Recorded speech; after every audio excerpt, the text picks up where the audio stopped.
This is episode 8, Entrepreneurial Suppression. As entrepreneurs, we have this maddening but very consistent set of behaviors. We know what we should, but we know what we should do, but we fall short of doing it.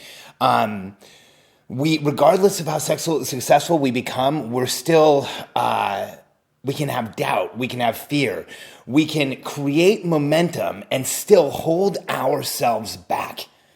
And when you look at the entrepreneurial personality type attributes, those 10 attributes we covered in earlier episodes, high sensitivity and awareness, future focus, high processing capacity, highly adaptable, intense focus on results. We look at those behaviors. Those were the first those attributes.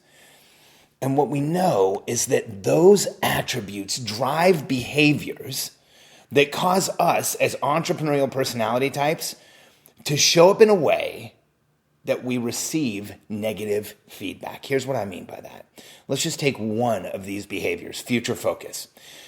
We all know that the word for future focus in the world today, the one that we use, the one that we respect, is called visionary, right? Elon Musk was a visionary. Einstein is a visionary. Jobs is a visionary. You know what they all were as well? They were daydreamers. And that ability, that attribute to future focus, to go into the future, envision a better outcome, then demand it become real, today, that will give you negative stimuli. If you're a child in school and you are prone to daydreaming, you are going to get negative feedback from your teacher over and over again. Now, if you don't realize it's negative feedback, you're not going to change anything. But once you realize you're getting negative feedback and you get negative stimuli, if you daydream, you're going to try not to. If you're highly sensitive, you're going to try to suppress that sensitivity. If you have high processing capacity and you talk too fast and you're continuously told that you are talking too fast, you get that negative feedback, you're going to try to stop doing that. And so as children, when we display our entrepreneurial attributes, when we show who we really are, when we ask too many questions, when we press forward, when we try to make things different, when we try to improve the things around us, it's almost assured that we are going to receive negative, suppressive stimuli. The feedback we're going to get is negative. And how many times does it take to get negative feedback before we stop doing something? If we put our hand in a hot pan, negative feedback, the ability to recognize negative feedback is important, because if we put our hand in a hot pan and it gets burned, we probably aren't going to put our hand in a hot pan again. We receive that negative stimuli. It hardwires us to stop. We don't put our hand in a hot pan again. In fact, pans around stoves are scary from that point forward. So what happens to the young entrepreneurial personality type who has that future focus, or that drive for gained advantage, or that innate motivation that doesn't let them sit still, be calm, be like all the other kids, and listen to someone about something that they don't really care about? That small EPT, dare I say, you and I, receive near consistent, near constant negative stimuli around the behaviors through which we are displaying the very attributes that have made every entrepreneurial personality type in history that you remember successful. And so because of the type of person we are, because we are driven to move forward, we are constantly putting our entrepreneurial attributes on display so that they can be suppressed, so that we can receive negative stimuli. And again, here's what happens. When we receive negative stimuli, there is a natural evolutionary reduction in whatever activity we're doing. And it's equivalent to the negative stimuli. You put your hand in a hot pan and it burns. The natural evolutionary instinct is to pull it out. There's a natural evolutionary reduction of the activity. Now, the challenge is for people like us, the very attributes that make us successful are those that are suppressed most often. In fact, when you look at a small child with innate motivation who's driven to move forward, who wiggles in his chair, who bounces around, who can't sit still, that child is going to hear things constantly. Now, what type of behavior is rewarded in the systems in which you and I fail? What type of behavior is rewarded in, let's be honest, today, how many of us could sit for 6 hours in a school like we ask our children to? But memorizers in school are rewarded constantly. In fact, when someone memorizes, they receive positive stimuli in school. In fact, positive feedback 100% of the time. If you're able to memorize and repeat, if you're able to memorize, organize, and repeat, you can do even better. And for a memorizer, they receive constant positive stimuli. The entrepreneur, near constant negative. But someone who memorizes, we call them a valedictorian. Someone who memorizes, we call them top of the class. Someone who memorizes, they're an A student. Now, here's the challenge with that other side, because there's this natural evolutionary development of that ability. In fact, there's this positive feedback loop for someone who can memorize that is near constant in their childhood. And how many of you know someone who was good at that? Maybe even was at the top of their class, but now has graduated and can't figure out how to get purchase or move forward because memorizing is a skill that in the rest of the world means little or nothing. See, the brain surgeon who memorizes, who gets nothing but positive stimuli, goes to school, becomes the valedictorian, gets the scholarship to school, does the best in their rotation, is the best brain surgeon in the world. It's not a cliche or it is a stereotype, but it's a deserved one, that the neurosurgeon is difficult to be around.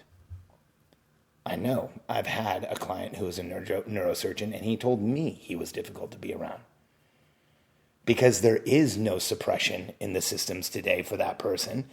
There's constant accolade, and it can make a human being difficult to be around.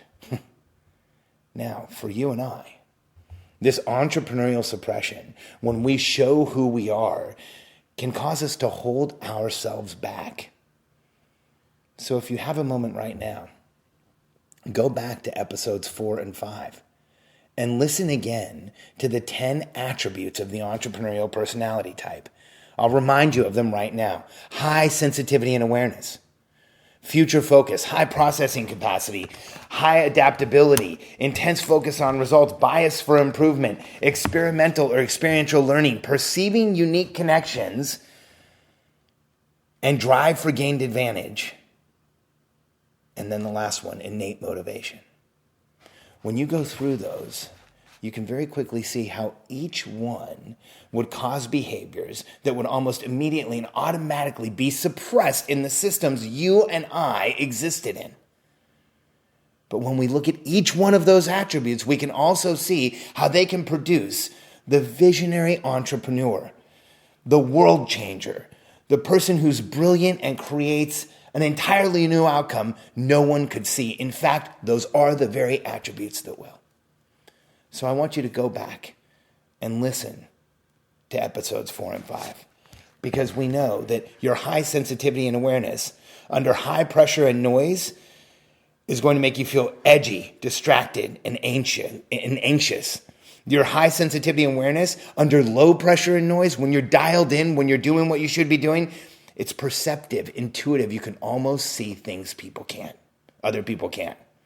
Your high processing capacity under low pressure and noise makes you quick, accurate, almost like machine-like in your ability to recall. Under high pressure and noise, that high processing capacity can make you socially awkward, mind-racing, indecisive. I know I've been both. Bias for improvement, under high pressure and noise, under suppression, that bias and improvement can make us obsessive, even compulsive. But under low pressure and noise, when it's supportive, that bias for improvement can make us constructive and creative. See, it's the suppression that we've experienced that often creates the label of disordered or diagnosis that we get. And for a lot of you, you're hearing this about your children. You're hearing that they can't sit still in class, that they move around too much, that they're too kinetic, that they have an excess of attention, as if that was possible for a human being. But the fact is that today, ADHD has become code for needs medication to sit in class. And I would present to you that the child who has a fraction of awareness we do, a fraction of the life experience we do, a fraction of the understanding of what's going on around them that you and I do, has a near impossible time when they are like us. Because the systems, the structures around children have only gotten more constraining. We've gone from one day of standardized testing 20 years ago to now in some school districts, there isn't standardized testing, preparation, or pre-testing a few days a year. Children are being labeled, suppressed, and put into boxes at a rate that they never have before. And I want us, you and I, all of us, to lean into this discovery around the entrepreneurial personality type. Because when we understand that the very attributes that make us look challenged are exactly what makes us successful, we can shift the paradigm, support each other in an entirely more productive way, and help each other create momentum. Because I've coached and worked with and been around and had the privilege of partnering with some of the most successful people in the world. And here's what I can tell you about every one of us. Suppression may not be the only thing that holds us back in our lives, but it's the thing that most of us struggle with the most. As entrepreneurial personality types, we are constantly trying to get past what's happened to us in the past, overcome it, and be able to fully show who we are. And entrepreneurs throughout history have called back to those at the beginning of their career and said, believe in yourself. Let the light inside you show. Don't die with the music in you. You can do this. You're capable of anything that you put your mind to. If you think it, you shall achieve it. Entrepreneurs have been trying to tell us forever to cast off the suppression of the rest of the world and create momentum. And I want to call you on this same journey. Go back to episodes 4 and 5. Go through the entrepreneurial personality type attributes. Understand how strong, how magical, how incredible they make you. Because people like you and I are capable of changing the world. And I want you to build a team, create a company, create new outcomes in the world, and drive it until it is an empire, because that's what people like you and I need. We need protection from the rest of the world, and a little company won't do. I want you to have empires, layers of protection, and create all of the momentum you possibly can. Because when people like you and I get past the suppression we've encountered all of our lives, it's amazing just how much momentum we can create. In episode 9, I'm going to discuss entrepreneurial loops and spirals.